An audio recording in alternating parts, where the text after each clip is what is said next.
Ассаламу алейкум достор, кутман күнүңүздөр менен. Күн уясынан эми гана кылтайып чыгып келатат.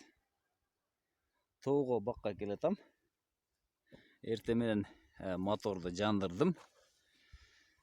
Азыр шлангдарды улап, чөптөргө суу коебуз. Бактын арасына чөп тиккем. Эспарсет дагы буюрса 10 күн 15 күндө урууга жарап калат. Быйыл кышында бизде бир даана пресс чөп 300 сомго чейин көтөрүлдү.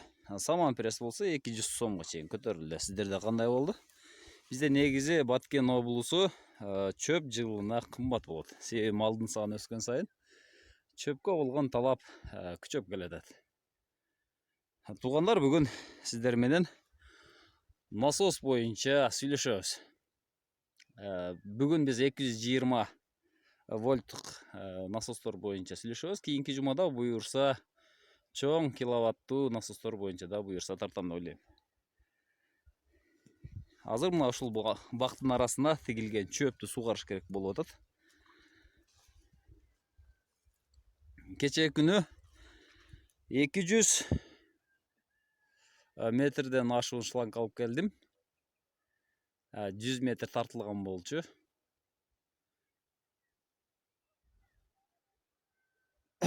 Жок, 200 тартылган болчу экен. Ошондо 150 булаган болсом 350 метр шланг уланды.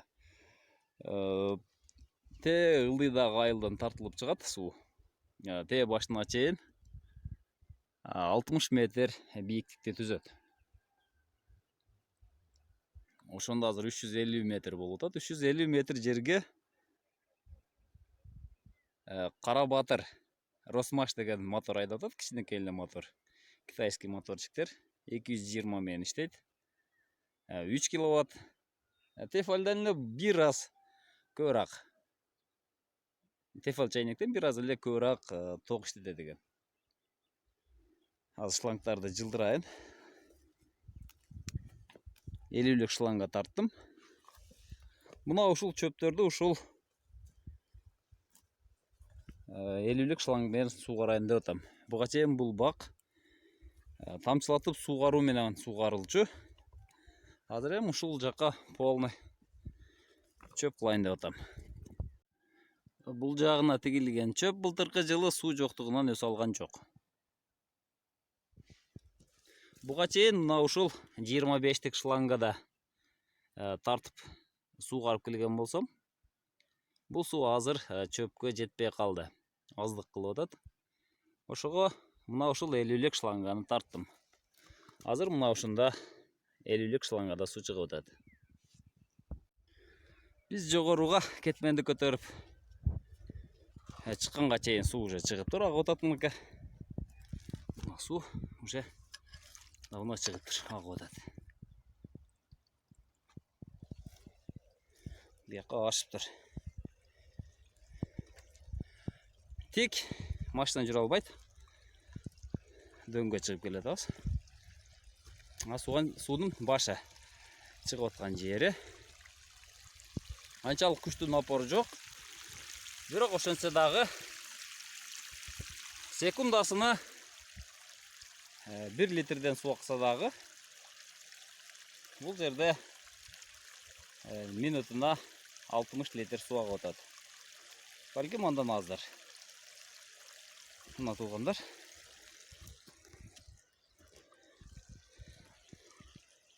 ушул айылдан чыгып келдик. Суу ошол жактан чыгып атат.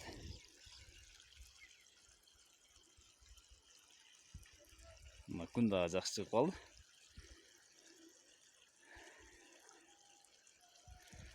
Теректер ылдыйда бою 30 метр дей турган болсок, 1,5-2 эсеге жакын бийиктикте чыгат. Бул жер турган жерибиз. Буюрса мынакей. Чөптүн көйгөйүн маселесин чечтик буюрса. Эгер 2 жолу жакшы суу ичип кала турган болсо, анда чөп кыйрап болот.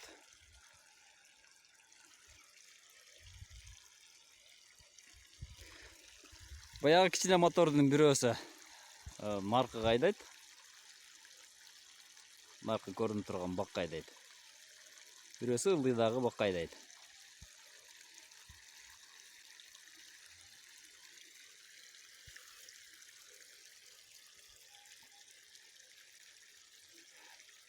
Бир нерсени ойлоп табуу бул муктаждыктан же болбосо кызыгуудан келип чыгат экен. Мына ушул моторлорду кытайлар биз үчүн эле чыгарып берген. Эгерде 1 саат иштей турган болсо, бул 3 киловаттык мотор 2 сомдук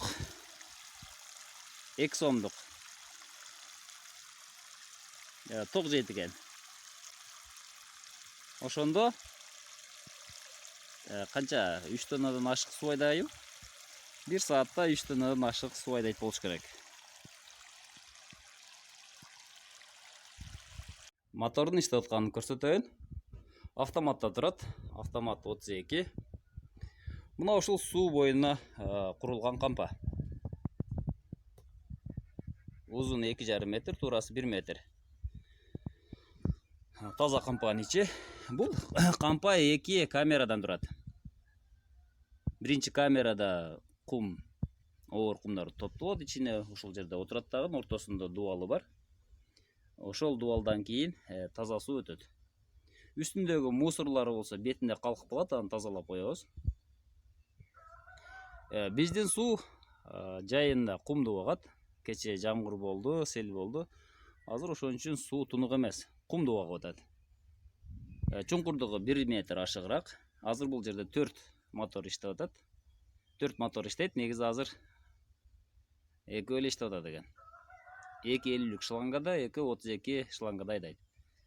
Азыр менин моторум иштеп атат, алып көрсөтөйүн. Моторум жаңы болгон үчүн азыр ишеничтүү, ток урбайт. Эгер обмотка болгон болсо, ал моторлорду өчүрүп гана тийиш керек. Болбосо ток урушу мүмкүн. Азыр көрсөтөйүн кандай мотор.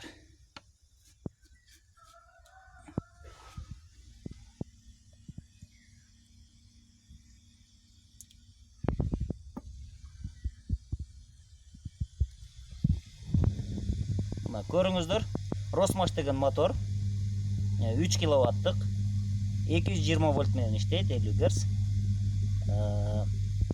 100 метр бийиктикке чейин айдай алат. Мынакей көрүнүп турат. 2850 оборот. Азыр суу айдап атат. 350 метр шланг айдап атат. Бийиктиги азыр 55-60 метр бар. Акамдыки экинчи мотор. Мунун мотору Орел деген мотор. 5 клетчаткалуу. Меники болсо 7 клетчаткалуу.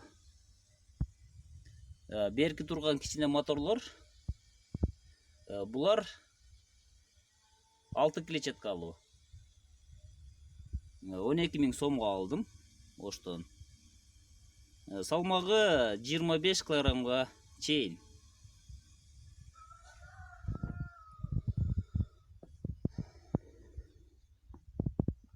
Эгерде мына ушундай суу кампа курбай турган болсоңуздар, анда кумдуу боло турган болсо, бул моторлордун ичиндеги пластмассаны клетчаткасын бул тез эле жеп коюшу мүмкүн. 1-2 жылда жеп коет. Аны базарда сатат, алмаштырып коюп, кайрадан иштетсе болот. Эгер ушундай эле арыктын ичине салып коюп дагы иштетсеңиздер болот, бирок кум тез эле моторду ичини жеп салат. Жеп коет.